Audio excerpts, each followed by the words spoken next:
मजा तो तब है जब दूसरे लोग देखें। जैन शास्त्रों में उल्लेख है, एक चक्रवर्ती सम्राट की मृत्यु हुई। चक्रवर्ती सम्राट का अर्थ है सारे जगत का सम्राट, 6 महाद्वीपों का सम्राट। जैन शास्त्र कहते हैं कि चक्रवर्ती सम्राट जब मरता है तो उसके लिए एक विशेष आयोजन है। स्वर्ग में हिमालय का जो समानांतर कैलाश पर्वत है, चक्रवर्ती सम्राट को कैलाश के ऊपर अपने हस्ताक्षर करने का मौका मिलता है। स्वभावतः जब चक्रवर्ती सम्राट को अवसर मिला कि वह कैलाश पर्वत पर अपने हस्ताक्षर गोद दे, तो उसके आनंद की कोई सीमा न रही। वह बड़ी फौज लेकर चला, लेकिन सब फौज द्वार पर रोक दी गई। द्वारपाल ने कहा, आप अकेले ही जाएं। नियम तो यही है, आप जाएं, अपना नाम गोद दें और वापस लौट आएं। बाकी सब लोग बाहर रुके। मजा वैसे ही कम हो गया। इस दुनिया का मजा यह है कि दूसरे लोग देखें। अकेले कमरे में बैठकर कोई हमें प्रधानमंत्री बना दे और किसी को खबर ही ना हो तो सार भी क्या।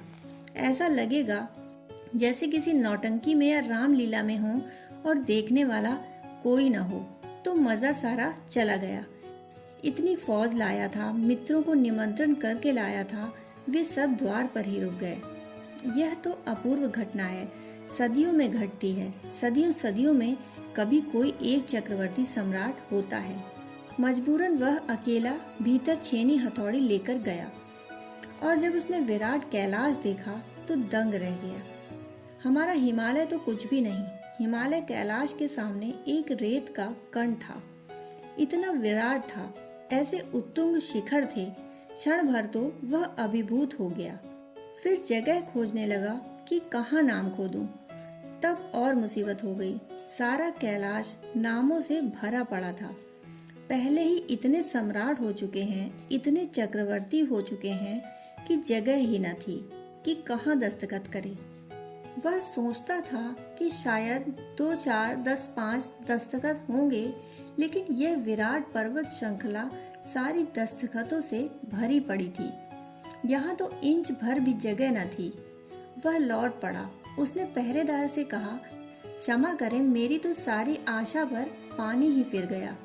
पहले तो लोग भीतर न जा सके, मगर अब मैं जानता हूँ कि अच्छा ही हुआ लोग भीतर न गए। यह नियम ठीक है, नहीं तो बड़ी भद्द हो जाती। मैं तो सोचता था कि मैं कुछ इन्हें गिने लोगों में, उंगलियों पर गिने लोगों में हूँ।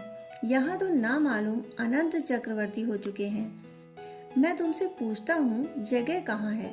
उसने कहा, अब तुम क्षमा करो, किसी का भी नाम मिटाकर अपना नाम लिख दो, क्योंकि पहले भी यही होता रहा है। लोग मिटा मिटाकर नाम लिख जाते हैं। अब तो मजा और भी चला गया। सम्राट बोला, अगर मैं मिटा कर लिख देता हूँ तो कल कोई आएगा और मेरा नाम मिटाकर लिख जाएगा। मगर यही दशा है। हम दौड़ रहे हैं नाम के पीछे, धन के पीछे, पद प्रतिष्ठा के पीछे। हाथ क्या लगेगा? यह कमाना नहीं, गंवाना है। अगर परमात्मा को खोजने का संकल्प किया हो, करार किया हो, अगर जीवन को सार्थक बनाने की अभीप्सा जगी हो, अगर यह तय किया हो कि यूं ही न मर जाएंगे, जान कर जाएंगे, अगर यह निर्णय हमारे भीतर सघन हुआ हो कि यह भी कोई जिंदगी है कि ठीकरे इकट्ठे करते रहे और एक दिन मर गए, यह भी कोई जिंदगी है कि व्यर्थ इकट्ठा करते रहे और मौत सब छीन ले, यह भी कोई जिंदगी है कि नाम के पीछे दीवाने रहे और जब जाएं तो 4 दिन बाद नाम का कोई पता भी ना रहे। दोस्तों, कहानी सुनने के लिए आपका बहुत बहुत आभार।